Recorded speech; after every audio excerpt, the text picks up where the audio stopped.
Un mari et sa femme enceinte partirent pour un week-end de camping à Joshua Tree, envoyant une dernière photo avant de disparaître sans laisser de traces.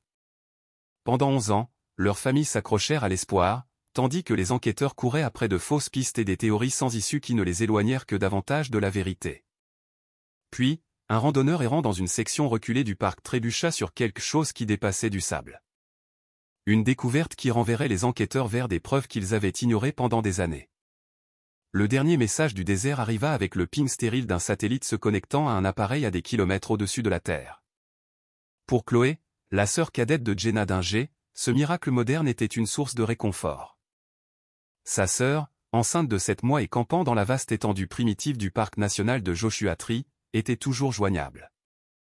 La photo qui apparut sur l'écran du téléphone de Chloé était de pure joie.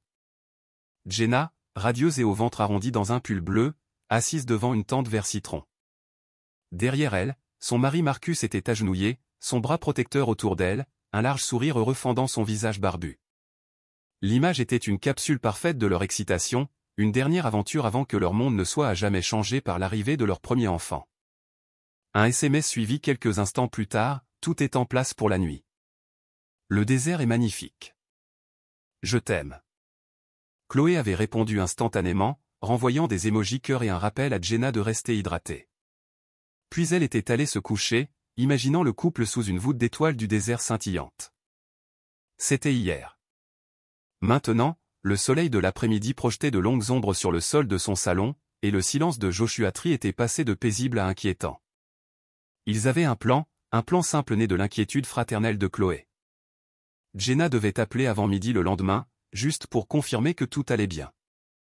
C'était une concession à l'anxiété de Chloé concernant sa sœur très enceinte dormant à même le sol, même avec le confort supplémentaire de leur nouveau camping-car garé à proximité.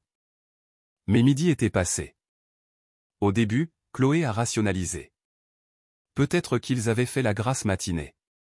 Peut-être qu'ils étaient partis pour une courte randonnée et avaient perdu la notion du temps. Le Starlink était nouveau. Peut-être était-il capricieux. Mais alors que 13 heures devenaient 15 heures, et 15 heures s'écoulaient jusqu'à 17 heures, les justifications s'amenuisaient, remplacées par une frayeur froide et rampante. Elle appela le téléphone de Jenna. Il tomba directement sur la messagerie vocale. Elle appela Marcus. Même résultat. L'image sur son téléphone, autrefois source de joie, ressemblait maintenant à un fantôme. Les sourires semblaient figés. Le paysage désertique derrière eux était vaste et menaçant. Le camping-car, symbole de sécurité et de préparation, n'était qu'une boîte blanche silencieuse en arrière-plan. Chaque détail qui avait été rassurant hier était maintenant une source de terreur. Pourquoi n'avaient-ils pas fait leur bagage et ne pas être partis? Pourquoi n'avaient-ils pas au moins conduit jusqu'à un endroit avec un signal de téléphone portable? Les questions tournaient, chacune plus sombre que la précédente. Au coucher du soleil, le nœud de peur dans son estomac était trop serré pour être ignoré. Ses mains tremblant légèrement, elle chercha le numéro non urgent du service de répartition du National Park Service à Joshua Tree. Elle expliqua la situation à une voix calme et professionnelle à l'autre bout du fil. Une femme enceinte de 37 ans et son mari de 42 ans n'avaient pas donné signe de vie à leur convenu. Elle transmit la photo, la dernière preuve de vie, et décrivit leur véhicule, un camping-car Ram ProMaster blanc. La garde forestière au téléphone fut rassurante, mais la procédure sous-jacente était claire. C'était maintenant une priorité. 2 gardes forestiers furent dépêchés alors que la dernière lumière du jour s'estompait du ciel, leurs phares traçant un chemin solitaire dans l'immense obscurité du parc. Ils connaissaient la zone générale que les Dinger favorisaient, un endroit semi-isolé loin des terrains de camping principaux. Il leur fallut près d'1 heure de conduite sur des routes goudronnées, puis sur des pistes en terre battue, avant de le voir. Baignés dans la lumière blanche crue de leurs phares de recherche de véhicules, la scène ressemblait exactement à la photo que Chloé avait envoyée. Le camping-car blanc était garé sur une zone plane. À environ 10 mètres de là, la tente vert citron se tenait tendue contre la douce brise nocturne. C'était un tableau parfait et paisible. Alors que les gardes forestiers s'approchaient à pied, leurs bottes crissant sur le sable graveleux, le silence était absolu. Il n'y avait aucune lueur de feu de camp, aucun murmure de conversation. Monsieur Dinger, Madame Dinger, appela l'un des gardes forestiers, sa voix engloutie par l'immense espace. La seule réponse fut le murmure du vent à travers les buissons de créosote. Ils firent le tour du camp. 2 chaises de camping étaient orientées vers un foyer froid et inutilisé. Le rabat de la tente était fermé par une fermeture éclair. Un rapide coup d'œil à l'intérieur avec une lampe de poche révéla 2 sacs de couchage vides soigneusement disposés. Ils essayèrent les portes du camping-car. Verrouillées. Tout était à sa place, ordonné et en attente, comme si les occupants s'étaient simplement évaporés dans l'air sec du désert. Au premier rayon de l'aube, le campement se transforma d'un lieu de silence étrange en une scène de crime à part entière. La zone fut bouclée avec du ruban jaune, une limite artificielle saisissante contre le paysage naturel d'arbres tordus et de roches anciennes. Les premiers gardes forestiers avaient cédé la place aux adjoints du shérif du comté et à une équipe d'enquêteurs. Leur première priorité fut d'accéder au camping-car verrouillé, qui se dressait comme une tombe métallique scellée au centre du drame en cours. Plutôt que de briser une vitre, ils appelèrent un serrurier, une décision ancrée dans l'espoir de préserver le moindre élément de preuve potentielle. Tandis que le serrurier travaillait, l'inspecteur principal, un homme endurci par des années d'enquête sur des crimes dans ces vastes espaces vides, examina la scène. Tout était trop parfait. Selon son expérience, lorsque des personnes disparaissaient dans la nature sauvage, leur camp était souvent en désordre, signe d'un départ précipité, d'une urgence médicale ou d'une attaque d'animal. C'était différent. C'était impeccable. Le clic du verrou du fourgon brisant le silence matinal fut strident. La porte latérale s'ouvrit avec un soupir doux et métallique, révélant l'intérieur. Les enquêteurs jetèrent un coup d'œil à l'intérieur, et le mystère ne fit que s'intensifier. Le petit espace de vie sur mesure était immaculé. Un lit à l'arrière était soigneusement fait. Sur un petit comptoir de kitchenette, un sac de mélange montagnard à moitié vide était fermé par une pince.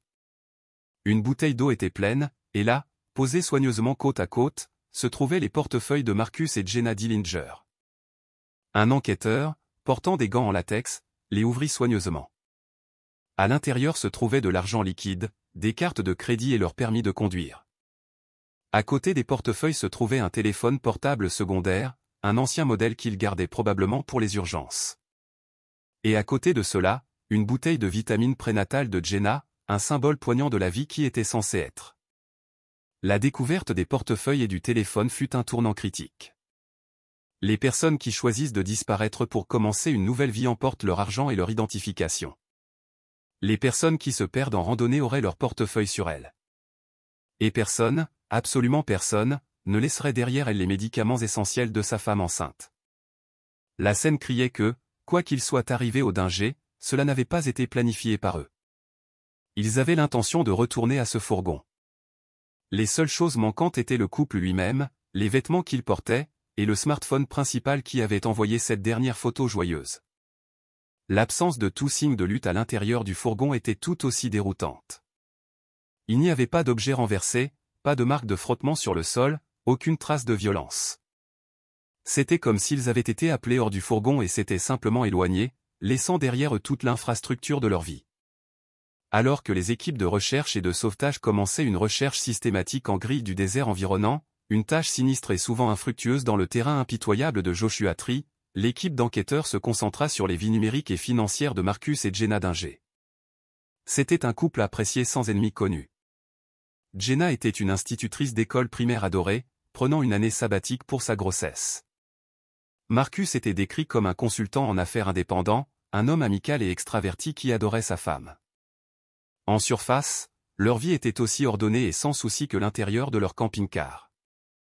Mais dans toute enquête, la surface n'est que le point de départ. La première fissure dans cette façade parfaite apparut 2 jours après le début de l'enquête. Un détective spécialisé dans les crimes financiers, chargé d'un examen approfondi de leurs comptes, trouva quelque chose que les rapports de crédit standard avaient manqué. Alors que leurs comptes bancaires conjoints et leurs cartes de crédit étaient sains, Marcus Dinger avait une autre vie financière cachée. Il portait une quantité stupéfiante de dettes privées, provenant de prêteurs sur gage à taux d'intérêt élevés. C'était le genre de dette qu'une personne contracte lorsqu'elle ne peut plus obtenir de prêt conventionnel. C'était de l'argent désespéré. Et selon les échéanciers de paiement, il était sur le point de faire défaut. Cette découverte a tout changé. Soudainement, Marcus Dinger n'était plus seulement une personne disparue. C'était un homme sous une immense pression secrète. Il avait un puissant motif de s'échapper de sa vie. La question qui planait dans le bureau de l'inspecteur était glaçante, ce motif était-il assez puissant pour qu'il se débarrasse de sa femme enceinte? La théorie commença à se cristalliser, et elle était laide. Peut-être que la lune de miel prénatale était une ruse. Peut-être Marcus, ne voyant aucune issue à sa ruine financière, avait-il échafaudé un plan désespéré. Cette sombre hypothèse prit une dynamique terrifiante lorsqu'une nouvelle piste arriva. Un avis de recherche, Bolo, avait été émis pour Marcus. Un pompiste, travaillant le quart de nuit dans une ville poussiéreuse à plus de 160 km du parc, appela la ligne d'information. Il se souvenait d'un homme qui correspondait à la photo de Marcus. L'homme était venu 2 nuits après la dernière fois où les dingers avaient donné signe de vie. Il semblait nerveux, se rappela le pompiste, ses yeux balayant constamment le parking. Il a payé l'essence avec des billets froissés tirés de sa poche, a acheté un téléphone jetable prépayé, le plus révélateur, un atlas routier papier détaillé du sud-ouest américain. Le pompiste s'en souvenait parce que c'était un achat si désuet. L'homme évitait le contact visuel, ses épaules voûtées, et il partit en hâte. Le pompiste ne pouvait pas être sûr à 100% que c'était Marcus Dinger, mais la ressemblance était frappante. Pour les enquêteurs, c'était la pièce manquante, un homme avec une dette secrète et écrasante, une femme qui venait probablement de la découvrir, un emplacement isolé, et maintenant, une observation crédible du mari seul achetant les outils exacts dont un fugitif aurait besoin pour disparaître hors réseau. Le scénario s'est écrit tout seul. Une dispute dans le désert qui a tourné au drame. Marcus, en panique, cache le corps de sa femme dans la vaste étendue sauvage et s'enfuit, utilisant 2 jours d'avance pour commencer sa nouvelle vie d'homme recherché. La partie la plus difficile du travail était d'annoncer cette nouvelle à la famille. L'inspecteur principal rencontra Chloé chez elle. Il exposa les faits aussi neutrement que possible, la découverte de la dette, l'observation à la station-service. Il la regarda alors que l'espoir qu'il avait soutenu pendant des jours se transformait en incrédulité, puis en une fureur brute. Elle se leva d'un bond, son visage rougi de colère. « Non, dit-elle, la voix tremblante. Absolument pas. Pas Marcus. » Elle raconta à l'inspecteur comment Marcus avait passé des semaines à construire le berceau du bébé à la main, comment il lisait au ventre de Jenna chaque soir, comment il avait pleuré de joie en voyant la première échographie. Ce n'était pas un homme fuyant sa vie, c'était un homme courant vers elle. « Vous vous trompez, insista-t-elle, les larmes coulant sur son visage. Il mourrait pour elle. Il ne la ferait pas de mal. Il est une victime tout comme elle. » À ce moment-là, 2 histoires irréconciliables virent le jour. Pour la police, Marcus Dinger était un fugitif et leur principal suspect. Pour sa famille, il était une autre personne disparue, et la police perdait un temps précieux à courir après un fantôme. L'énergie frénétique de la recherche de Marcus et Jenna Dinger ralentit inévitablement, puis stagna, et finalement se dissipa comme un mirage du désert. Les saisons passèrent sur le parc national de Joshua Tree. La chaleur torride de l'été, cuisant le sol où la tente du couple avait autrefois été, suivie par les nuits d'hiver froides et vives. Le ruban jaune de la scène de crime avait disparu depuis longtemps, et la nature avait repris ses droits sur le petit morceau de terre dégagé, ne laissant aucune trace qu'une tragédie bouleversante y avait commencé. Au département du shérif, le dossier de l'affaire Dinger, autrefois l'enquête la plus active du comté, fut déplacé du haut de la pile à un tiroir, et finalement à une étagère dans la salle des archives, un épais dossier cartonné rempli d'impasses et de questions sans réponse. C'était maintenant officiellement une affaire classée. Pour le public, l'histoire disparue du cycle de l'actualité, remplacée par des tragédies plus récentes et plus immédiates. Mais pour Chloé, le temps n'offrit aucun tel soulagement. Chaque jour qui passait était une nouvelle blessure. Elle lutta sans relâche pour maintenir vivante l'histoire de sa sœur et de son beau-frère, contactant l'inspecteur principal pour des mises à jour qui ne venaient jamais.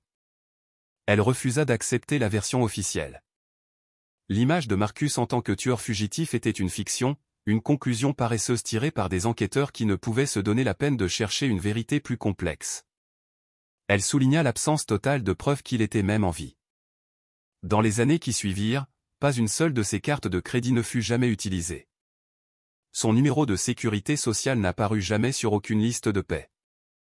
Aucune observation crédible ne se matérialisa jamais après le rapport initial incertain du pompiste. Il n'avait contacté aucun ami ou membre de sa famille. Il avait disparu aussi complètement que Jenna, un fantôme qui ne laissait aucune trace dans le monde. Pour Chloé, ce n'était pas le comportement d'un fugitif rusé. C'était le silence d'un homme mort. Les années s'étirèrent dans des limbes calmes et angoissantes. 2012 devint 2013, puis 2014. L'inspecteur principal d'origine prit sa retraite. De nouveaux shérifs furent élus.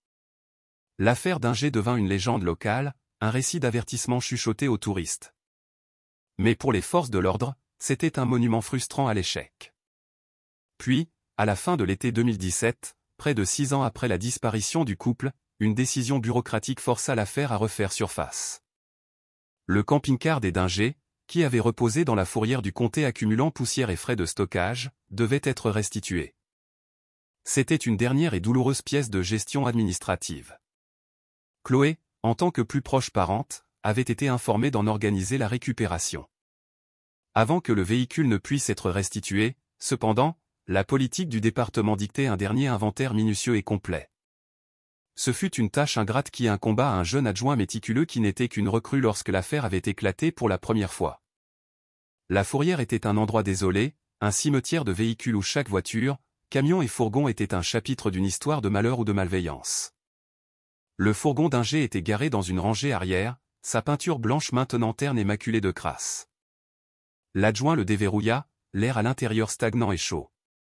Il commença son travail méthodique, planche à pince à la main, cochant les articles figurant sur le manifeste original d'épreuve. Sac de couchage, réchaud de camping, trousse de premiers secours, tout était là, une capsule temporelle de cette dernière nuit fatidique. Il parcourut le petit espace de vie, notant l'état des armoires sur mesure que Marcus, un menuisier qualifié, avait lui-même installé. Alors qu'il passait une main gantée le long d'une rangée de compartiments de rangement aérien, ses doigts détectèrent une subtile imperfection. L'une des jointures verticales entre deux armoires ne semblait pas correcte. Elle était presque trop parfaite, manquant du petit espace qui aurait dû être là. Curieux, il poussa dessus. Cela ne bougea pas. Il frappa avec sa phalange. Le son était différent des panneaux environnants. Pas un bruit sourd et solide, mais un écho creux et résonnant. Son pouce accéléra légèrement. Ce n'était sur aucune feuille d'inventaire. C'était quelque chose de nouveau. Il sortit un outil multifonction de sa ceinture et inséra soigneusement l'embout fin de tournevis plat dans la fissure capillaire de la jointure. Avec une légère torsion, un loquet magnétique caché se libéra, et le panneau s'ouvrit d'un doux clic, révélant une cavité sombre et rectangulaire. L'adjoint braqua sa lampe de poche dans le compartiment caché. Il ne savait pas ce qu'il s'attendait à trouver, une arme, une cache d'argent, une lettre de confession. Mais ce n'était aucune de ces choses. À l'intérieur, posé en diagonale, se trouvait un seul objet, un tube à carte gris, cylindrique et étanche, le genre qu'un architecte ou un ingénieur sérieux pourrait utiliser. Il était complètement scellé. Il retira soigneusement le tube, son esprit s'emballant. Ce n'était pas l'œuvre d'un homme en panique. C'était une dissimulation soignée. C'était de la préméditation. De retour au poste, la découverte envoya une décharge électrique à l'unité des affaires classées. Le tube fut décellé dans une salle de preuve stérile.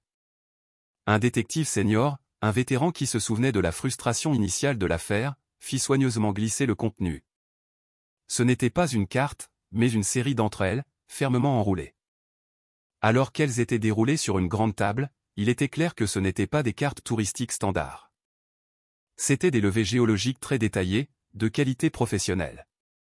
Elles représentaient un secteur reculé spécifique du parc national de Joshua Tree, une zone éloignée de tout sentier ou camping établi, connue pour son terrain accidenté et ses formations rocheuses complexes. Mais ce furent les annotations manuscrites qui déroutèrent vraiment les enquêteurs. Les cartes étaient couvertes de petites notes soignées écrites au crayon. C'étaient des références techniques cryptiques, digues de pegmatite, alluvions de cours d'eau importants pour les flottants, et des coordonnées suivies de notations comme « monazite possible ». C'était le langage d'un prospecteur. La découverte a complètement brisé la théorie établie de l'affaire. L'homme vu achetant un simple atlas routier à une station-service était une fausse piste, un fantôme. Le vrai Marcus Dinger, semblait-il, était engagé dans quelque chose de bien plus complexe et secret. Avait-il été un prospecteur illégal? Rencontrait-il quelqu'un dans le désert pour un accord clandestin? Les enquêteurs poursuivirent cette nouvelle piste avec une vigueur renouvelée, mais elle se transforma rapidement en une impasse frustrante. Ils firent appel à un professeur de géologie d'une université voisine pour examiner les cartes.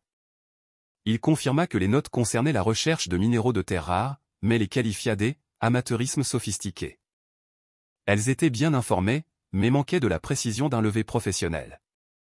Les détectives tentèrent de retracer l'origine des cartes imprimées sur mesure, mais la société qui les avait produites avait fait faillite des années auparavant, et ces enregistrements étaient perdus. Ils organisèrent une recherche ciblée de la zone marquée sur les cartes, mais c'était un vaste paysage impitoyable de canyons et de champs de roches. Sans une cible plus spécifique, la recherche fut désespérée et fut annulée après 3 jours. Les cartes furent une bombe qui n'a pas explosé. Elles fournirent un aperçu alléchant des activités secrètes de Marcus Délingé, mais n'offrirent aucune voie claire à suivre. L'indice était à la fois profond et inutile. Il ne prouvait pas son innocence, mais rendait la théorie de sa culpabilité simpliste et improbable. Il suggérait qu'un jeu plus profond et plus dangereux était en cours, mais ne donnait aucune indication des autres joueurs. Le dossier de l'affaire Dingé fut mis à jour une dernière fois. Les cartes géologiques furent photographiées, enregistrées et scellées dans un sac de preuves. Le dossier, maintenant plus épais et plus mystérieux que jamais, fut remis sur l'étagère. L'affaire était plus froide que jamais, maintenant hantée par le fantôme d'un indice que personne ne savait comment résoudre. Pendant 11 ans, le désert garda son secret. Le soleil blanchit le paysage, les vents déplacèrent les sables, et le souvenir du couple disparu de Joshua Tree s'estompa dans le domaine des dossiers froids et poussiéreux. Le monde a continué. Octobre 2022 ne fut pas différent des autres automnes dans le parc. L'air était sec, le ciel d'un bleu brillant et sans nuages. C'est sous ce vaste ciel indifférent qu'un homme nommé Derek Vincent, un ingénieur logiciel de Seattle, cherchant une brève évasion du crachin gris du nord-ouest Pacifique, décida de s'aventurer hors des sentiers battus. C'était un randonneur expérimenté, attiré par la solitude des recoins moins fréquentés du parc, trouvant une certaine paix dans la beauté crue et étrangère de la géologie.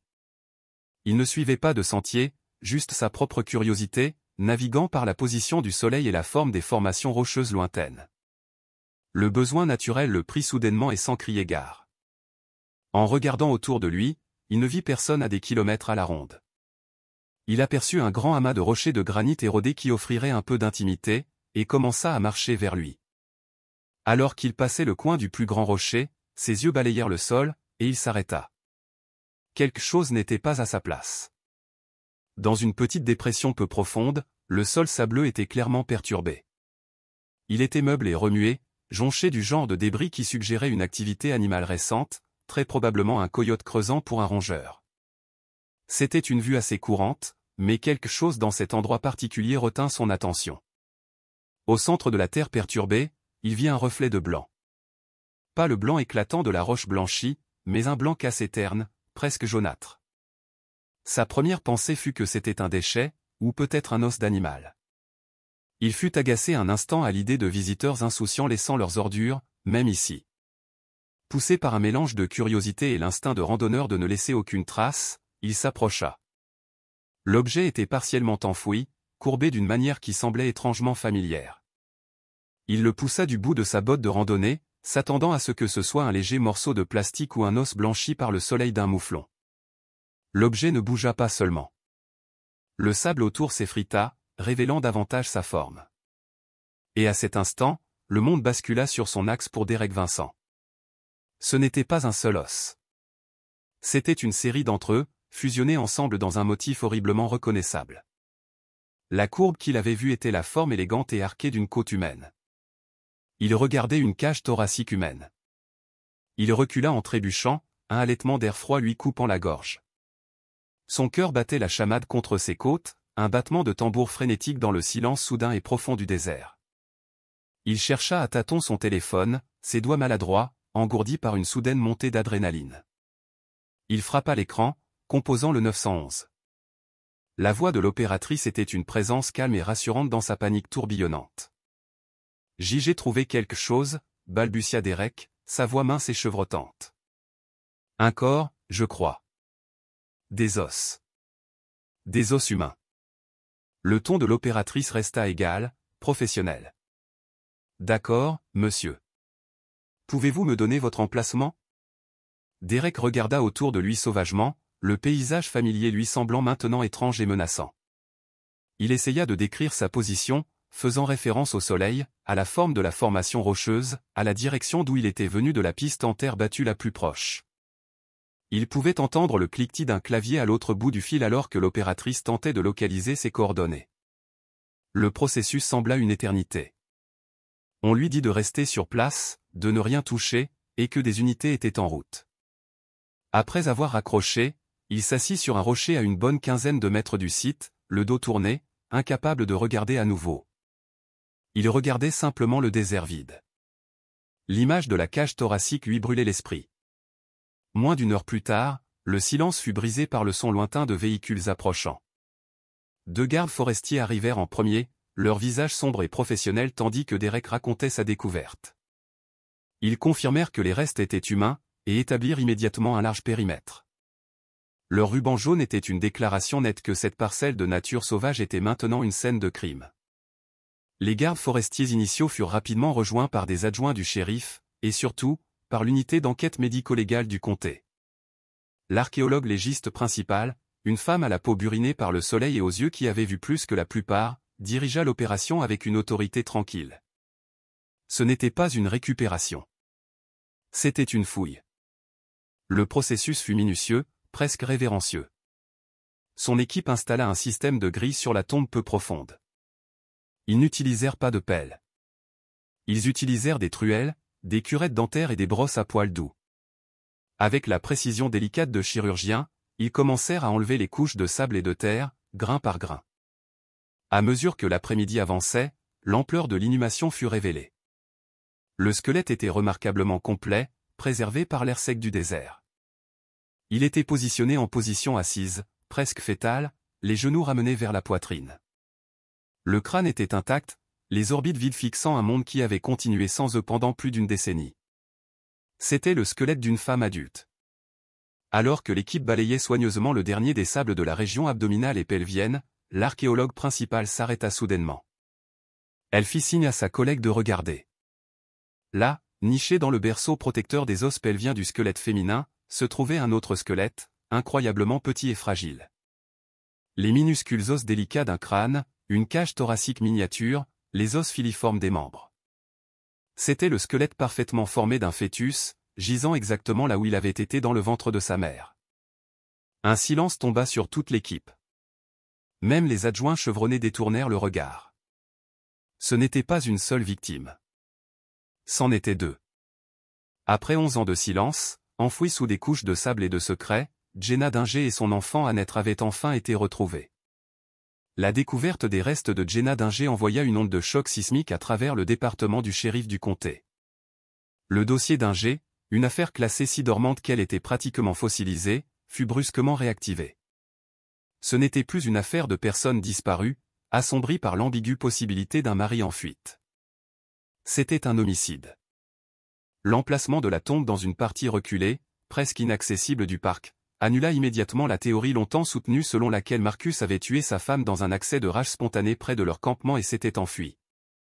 Cette inhumation était délibérée, calculée et exigeait une connaissance intime des coins cachés du parc. La théorie du fugitif, qui avait guidé l'enquête pendant plus d'une décennie, s'évapora sous le soleil implacable du désert.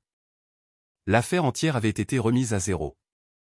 Une nouvelle équipe spéciale fut formée, mélangeant des détectives vétérans qui se souvenaient de l'affaire originale avec des officiers plus jeunes apportant de nouvelles perspectives et une familiarité avec les nouvelles technologies médico-légales. Leur première et la plus critique des tâches fut un examen complet de la montagne d'anciennes preuves. Un détective nommé Miles Corbin, un homme approchant de la retraite qui n'était qu'un jeune officier en 2011, fut chargé du travail minutieux de relecture de chaque rapport, de chaque transcription d'interview, de chaque piste sans issue dans le dossier original. Il passa 2 jours immergé dans l'histoire de l'affaire, l'encre fanée et les pages dactylographiées témoignant d'une décennie de frustration. Le 3e jour, il tomba sur le rapport complémentaire de 2017, la découverte du compartiment caché dans le camping-car. Il lut la description du tube étanche et des cartes géologiques trouvées à l'intérieur. Il consulta les images numérisées des cartes, leur surface couverte des notes manuscrites critiques de Marcus Dinger. Un choc le traversa. Il recoupa les coordonnées GPS du site de la tombe nouvellement découvert avec les annotations sur les cartes. C'était une correspondance parfaite. La fosse peu profonde où Jenna et son bébé avaient été trouvés se situait directement dans un grand cercle dessiné à la main sur l'un des levés de Marcus. L'indice oublié, la découverte déroutante qui n'avait mené nulle part 6 ans auparavant, était soudainement la pierre de Rosette de toute l'enquête. Les cartes n'étaient pas une simple curiosité aléatoire. Elles étaient un lien direct entre la victime et le lieu de son enterrement. Marcus Dinger n'avait pas été un simple touriste. Il avait été attiré par cet endroit spécifique et désolé pour une raison. La question n'était plus de savoir s'il était là, mais pourquoi. Pendant que Corbin reliait les points du passé, les restes de Jenna et de son enfant subissaient un examen méticuleux au bureau du médecin légiste du comté. L'anthropologue judiciaire chargé de l'affaire fut confronté à un défi formidable. 11 ans dans le désert avaient effacé tous les tissus mous, ne laissant que les os. Déterminer une cause de décès précise serait difficile, voire impossible. Une inspection visuelle ne révéla aucun signe évident de traumatisme, pas de trou de balle dans le crâne, pas d'entaille sur les côtes due à un couteau, pas de fracture indiquant une blessure par objet contondant. Le squelette était un témoin silencieux, ses secrets enfermés par le temps. Refusant d'abandonner, l'anthropologue décida d'employer une technique plus avancée, la microscopie électronique à balayage. Le processus impliquait de prélever des échantillons microscopiques de la surface des os pour rechercher des preuves de traces qui auraient pu être laissées par une arme ou l'environnement de l'attaque elle-même. Elle se concentra sur les vertèbres cervicales, les os du cou, car elles sont souvent marquées dans les cas de strangulation ou d'autres formes d'asphyxie. Sous l'immense grossissement du microscope électronique, elle trouva quelque chose. Ce n'était pas une marque de ligature, mais quelque chose d'encore plus étrange. Incrustées dans la matrice poreuse et microscopique de la surface de l'os se trouvaient de minuscules particules infinitésimales d'une fine poussière granuleuse. Les particules étaient métalliques et inhabituellement denses. Elles n'étaient pas un composant naturel du sol désertique. C'était une substance introduite dans l'os au moment ou autour du moment du décès. La découverte était très inhabituelle. L'anthropologue recueillit soigneusement un échantillon des particules de traces et les envoya à un laboratoire médico-légal spécialisé, expert en sciences des matériaux et en géologie. La question était simple, qu'était cette poussière mystérieuse, et d'où venait-elle? L'enquête avait maintenant 2 lignes de recherche puissantes et convergentes. La première était la carte, qui prouvait que le site d'inhumation n'était pas aléatoire. C'était une destination. Ce fait a complètement déplacé l'attention de l'enquête. Les détectives ne cherchaient plus un homme qui avait fui sa vie. Ils cherchaient quelqu'un lié à ce morceau de terre spécifique, quelqu'un qui savait ce que Marcus Dinger faisait là-bas. La deuxième ligne d'enquête était la poussière microscopique, un indice physique qui détenait le potentiel de lier directement un suspect au corps de la victime. L'équipe spéciale a pivoté. Ils ont mis de côté les vieilles théories sur les conflits conjugaux et le désespoir financier. La clé de ce meurtre, croyait-il maintenant, ne résidait pas dans la vie personnelle des Dinger, mais dans la vie professionnelle secrète de Marcus. Ils commencèrent le processus ardu de reconstitution de ces affaires d'il y a plus d'une décennie, tirant d'anciens dépôts d'entreprise, des dossiers fiscaux et des journaux téléphoniques. Ils ne chassaient plus Marcus Dinger. Ils chassaient ses associés. Ils cherchaient l'autre joueur dans le jeu dangereux qui avait conduit lui et sa femme enceinte à cet endroit désolé du désert. Le fantôme de Marcus le fugitif fut finalement enterré, remplacé par l'image de Marcus la victime, un homme qui avait trébuché sur un secret qui valait la peine d'être tué. La nouvelle direction de l'enquête ressemblait à l'excavation d'un site archéologique à part entière. Les enregistrements d'il y a plus d'une décennie étaient archivés. Des entreprises avaient été dissoutes et des personnes avaient déménagé. Les détectives commencèrent par réexaminer la dette écrasante qui avait fait de Marcus Dinger un suspect si attrayant en 2011. Cette fois, ils ne se contentèrent pas de regarder les chiffres. Ils regardèrent les noms. Ils retracèrent l'origine des prêts à taux d'intérêt élevés et découvrirent qu'ils ne provenaient pas d'obscurs usuriers, mais faisaient partie d'une dissolution d'entreprises complexes et acrimonieuses. L'argent que Marcus devait était directement lié à la rupture de son partenariat de conseil. Son partenaire, un homme nommé le Lancroft, avait été celui qui avait exigé le remboursement des dettes, initiant une série de manœuvres légales agressives quelques semaines seulement avant la disparition des Dinger. Le Lancroft. Le nom était apparu dans le dossier original, mais seulement en périphérie. Il avait été brièvement interrogé en 2011, exprimant son choc et sa tristesse face à la disparition de son ancien associé. Il avait confirmé que leur relation d'affaires se terminait, mais l'avait caractérisé comme une séparation mutuelle, bien que quelque peu tendue. À l'époque, avec la théorie du fugitif en pleine force, il n'y avait aucune raison de l'examiner de plus près. Maintenant, il était au centre de tout. Les enquêteurs commencèrent à dresser un profil de Lelandcroft, et à mesure qu'ils creusaient, les pièces commencèrent à s'emboîter avec une clarté alarmante. Ils obtinrent ses anciens relevés de cartes de crédit et ses dossiers publics.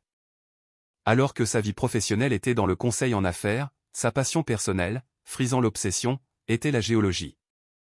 Il avait des abonnements à d'obscures revues minières, des reçus pour des polisseuses de roches et des compteurs Geiger, et le plus révélateur, des enregistrements d'achat de logiciels spécialisés de relevés géologiques. Lelandcroft n'était pas seulement un amateur. C'était un prospecteur dévoué et compétent. Les notes cryptiques sur les cartes de Marcus prirent soudainement tout leur sens. Ce n'étaient pas les notes de Marcus. C'étaient probablement celles de Leland, ou du moins, elles étaient écrites dans son langage. Une nouvelle théorie glaçante commença à émerger, recontextualisant chaque élément de l'affaire.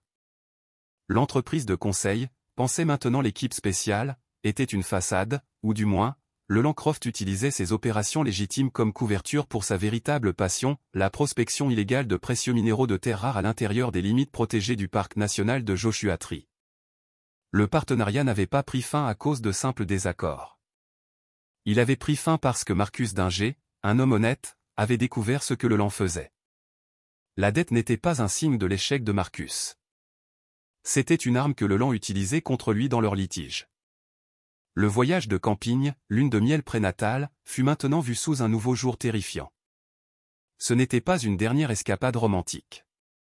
C'était une confrontation. Marcus, probablement armé de copies des cartes et d'autres preuves qu'il avait recueillies, était allé à Joshua Tree non pas pour se détendre, mais pour mettre fin à l'opération de Leland. Peut-être avait-il l'intention de rassembler des preuves finales et irréfutables à remettre aux autorités. Ou peut-être, plus dangereusement, avait-il organisé de rencontrer Leland directement pour le confronter une dernière fois à l'endroit même où l'activité illégale se déroulait. Il avait amené Jenna, très probablement sous le couvert de la lune de miel prénatale, ne lui révélant jamais la vraie nature périlleuse de leur voyage. Le camping-car n'était pas seulement pour le confort. C'était une base d'opération mobile pour un homme qui était sur le point de dénoncer une entreprise secrète valant une somme considérable. Lelandcroft n'était plus une personne d'intérêt. Il était le suspect principal. Le motif était clair et puissant, faire taire Marcus pour protéger son opération illégale lucrative.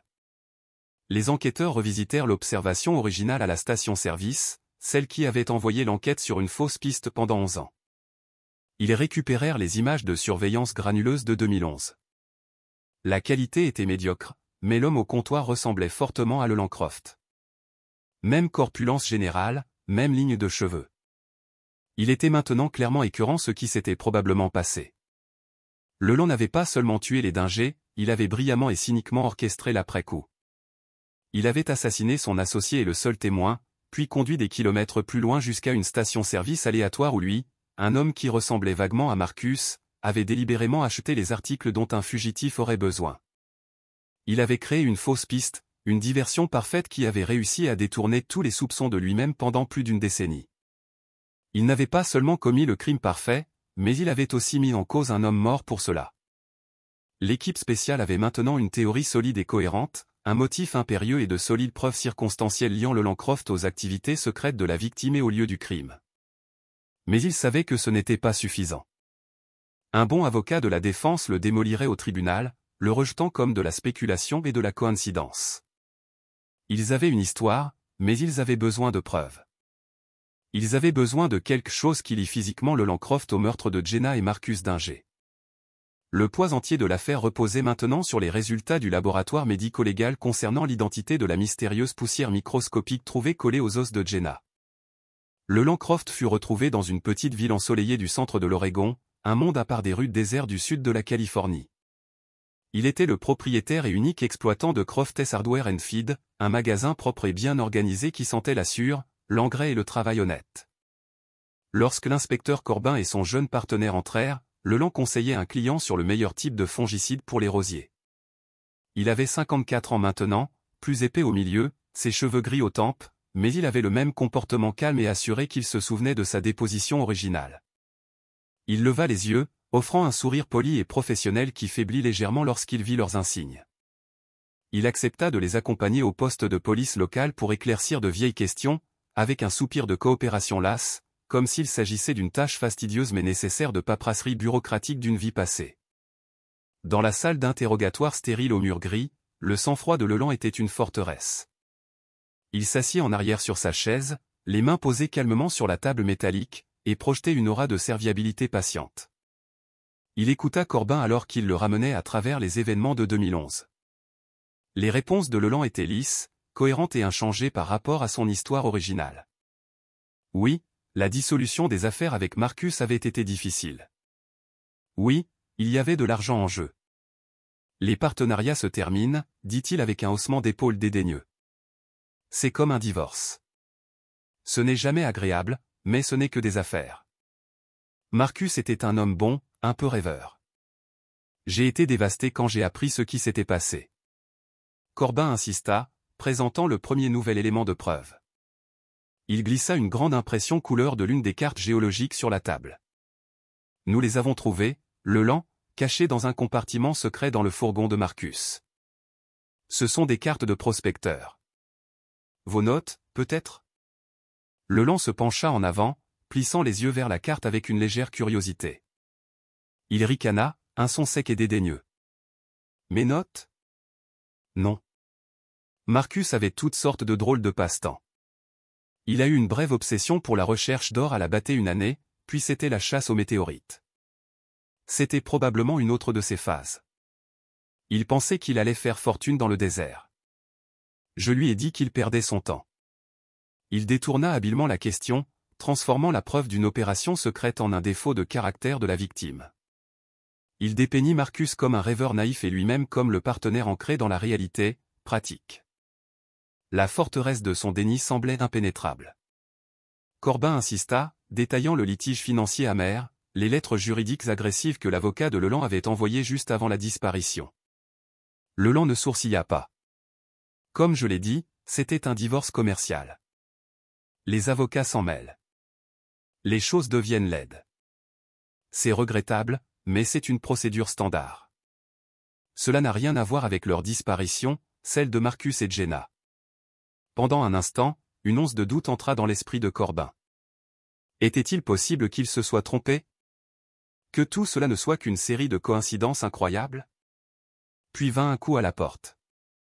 Un officier en uniforme entra et tendit à l'inspecteur Corbin une enveloppe de preuves scellée. C'était le rapport du laboratoire d'analyse des matériaux. C'était le moment. Corbin ouvrit l'enveloppe, ses yeux balayant le langage technique du rapport. Il leva les yeux, son regard se fixant sur celui de Leland. L'air dans la pièce devint lourd. Lorsque le médecin légiste a inspecté les restes de Jenna, commença Corbin, sa voix basse et stable, elle a trouvé quelque chose d'inhabituel, une fine poussière métallique incrustée dans les os de son cou. Il fit une pause, laissant la déclaration suspendue dans l'air. Nous avons envoyé un échantillon au laboratoire pour analyse. La substance est appelée thorite, Leland. C'est un minerai de terre rare radioactif. Ce n'est pas quelque chose que l'on trouve n'importe où. En fait, on ne le trouve en concentration commercialement viable qu'à quelques endroits en Amérique du Nord. Corbin se pencha en avant, sa voix tombant presque à un murmure. L'un de ces endroits se trouve être exactement la parcelle isolée du désert où vous prospectiez, et où nous avons trouvé le corps de Jenna. Pour la première fois, une fissure apparut dans la forteresse de Lelandcroft. Elle était à peine perceptible, un léger serrement des muscles de sa mâchoire, un éclair de quelque chose de froid et sombre dans ses yeux. Il essaya de parler, mais sa voix était un râle sec. Contamination du sol. C'est une coïncidence. Les mots étaient faibles, manquant de l'autorité confiante qu'il avait projetée quelques instants auparavant. La science était un mur qu'il ne pouvait contourner par la parole. Avant que Leland ne puisse se reprendre, le partenaire de Corbin glissa un deuxième dossier sur la table. Il l'ouvrit pour révéler 2 photographies côte à côte. C'est ce qui change vraiment la donne, Leland, dit le jeune détective, son ton sec. Nous ne pouvions pas voir cela en 2011. La technologie n'était pas là, mais nous avons réanalysé les photos originales de la scène de crime à l'intérieur du camping-car. Il montra la première image, une photo numériquement améliorée, à contraste élevé, d'une faible empreinte de pas poussiéreuse sur la marche intérieure du fourgon. Elle était maintenant incroyablement claire. Il montra ensuite la deuxième photo. C'est le motif de semelle d'une paire de bottes géologiques Redback, une marque spécialisée. Votre marque préférée, selon vos relevés de carte de crédit de l'époque. Elles correspondent parfaitement. Leland fixa les photographies. La Torit l'avait placée sur le site de l'inhumation. L'empreinte de botte l'avait placée à l'intérieur du fourgon. Les deux éléments de preuve étaient comme les mâchoires d'un étau se refermant sur lui de côtés opposés. Il n'y avait plus de place pour le déni. Il n'y avait plus nulle part où fuir. L'effondrement fut total. Le propriétaire calme et confiant de la quincaillerie se désintégra, remplacé par un homme se noyant dans un souvenir qu'il avait gardé sous l'eau pendant 11 ans. Ses épaules s'affaissèrent. La couleur quitta son visage. Il fixa ses mains sur la table comme si elles appartenaient à un étranger. Un long souffle haletant s'échappa de ses lèvres, un son de défaite profonde et finale. Il n'était pas censé la mener, murmura Leland, les mots s'échappant, lourds d'une décennie de silence. Il raconta l'histoire dans un torrent brisé et décousu.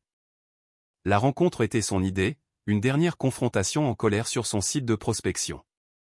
Il était furieux que Marcus le menace de le dénoncer. La dispute s'intensifia. Marcus était juste, inflexible. Dans un accès de pure rage, Leland l'avait frappé avec un lourd marteau de géologue qu'il gardait avec ses outils. Marcus tomba et ne se releva pas. Et puis, il se tourna, Jenna était là, près du fourgon, son visage un masque de pure horreur. Elle avait tout vu. Je n'avais pas le choix, lâcha-t-il d'une voix étranglée, l'excuse pathétique et classique d'un meurtrier. Il décrivit en détail glaçant comment il l'avait tué, l'avait enterré dans une fosse de prospection qu'il avait déjà creusée, puis était revenu chercher le corps de Marcus, le jetant dans le puits d'une mine abandonnée voisine qu'il connaissait. Le voyage à la station-service fut un dernier coup de maître cynique d'inspiration, un moyen de détourner la police de sa piste pour toujours en incriminant l'homme qu'il venait d'assassiner. La salle d'interrogatoire fut silencieuse, à l'exception du son des respirations saccadées et sanglotantes de Leland Croft. La forteresse s'était effondrée en poussière. L'affaire, après 11 ans de mystère angoissant, était enfin, brutalement close. La confession de Leland Croft ne mit pas fin à l'enquête. Elle lança son chapitre final et sinistre. Tandis que Croft était traité et détenu sans caution, une vaste opération de recherche fut mobilisée. Son objectif se réduisit de l'ensemble du parc national de Joshua Tree à quelques kilomètres carrés de terres arides, accidentées et marquées par les mines, la zone que Leland avait décrite de mémoire. La mission n'était plus une recherche de personnes disparues, mais une opération de récupération. Il devait retrouver Marcus Dinger. Le terrain était traître, parsemé des bouches ouvertes de puits de mines abandonnés d'un boom de prospection oublié depuis longtemps. Ces puits étaient des tombes verticales, certains profonds de centaines de mètres, leurs supports en bois pourri et leurs bords instables. Envoyer du personnel en bas fut jugé trop dangereux. Au lieu de cela, l'équipe spéciale fit appel à une équipe spécialisée du laboratoire de robotique d'une université d'État. Leurs outils étaient une flotte de drones avancés et télécommandés, assez petits pour naviguer dans les puits étroits, équipés de lumières à haute intensité et de caméras haute résolution. Pendant 2 jours, l'opération se déroula sous le soleil implacable du désert. L'équipe travailla méthodiquement, passant d'une mine abandonnée à l'autre. Les opérateurs de drones étaient assis dans l'obscurité fraîche et climatisée d'un véhicule de commandement, leurs visages illuminés par la lueur verte de leurs moniteurs, observant le flux en direct alors que les drones descendaient dans la terre. Les images envoyées étaient claustrophobiques et tendues, des parois rocheuses grossièrement taillées, des racines pendantes, le cadavre desséché occasionnel d'un animal qui était tombé. Puis après pluie ne révélait rien d'autre que l'obscurité et des débris. Dans l'après-midi du 2e jour, un drone fut descendu dans un puits particulièrement profond et étroit, l'un que Leland avait marqué sur une carte de mémoire. Il descendit au-delà de 15 mètres, puis de 30 mètres. L'obscurité était absolue, brisée seulement par les puissantes lumières LED du drone. À environ 45 mètres, la caméra du drone s'inclina vers le bas, et l'opérateur se figea soudainement. Au fond du puits, emmêlé dans un fouillis de bois et d'éboulis, se trouvait une forme indubitablement humaine. L'opérateur zooma, l'objectif de la caméra s'ajustant à l'obscurité. L'image s'affina, se résolvant en une vision glaçante et claire de restes squelettiques vêtus des lambeaux déchirés de vêtements. Une confirmation silencieuse et sombre fut transmise par radio, il l'avait trouvé. Une équipe de récupération spécialisée, utilisant un système complexe de cordes et de harnais, fut dépêchée au puits. Le processus minutieux prit plusieurs heures. Finalement, alors que le soleil commençait à se coucher, projetant de longues ombres violettes sur le paysage, les restes de Marcus Dinger furent ramenés à la surface pour la première fois en 11 ans. Les dossiers dentaires fournirent une identification rapide et certaine. Avec la récupération des deux victimes, l'histoire de leur disparition était enfin complète. Le Lancroft, face à une affaire en béton basée sur sa propre confession et les preuves médico-légales irréfutables, fut reconnu coupable de 2 chefs de meurtre au premier degré. Il fut condamné à la prison à vie sans possibilité de libération conditionnelle. Pour Chloé et le reste de sa famille, le verdict n'apporta pas la joie, mais un sentiment de dénouement profond et douloureux. Le terrible poids de l'incertitude, qu'ils avaient porté pendant plus d'une décennie, fut enfin levé.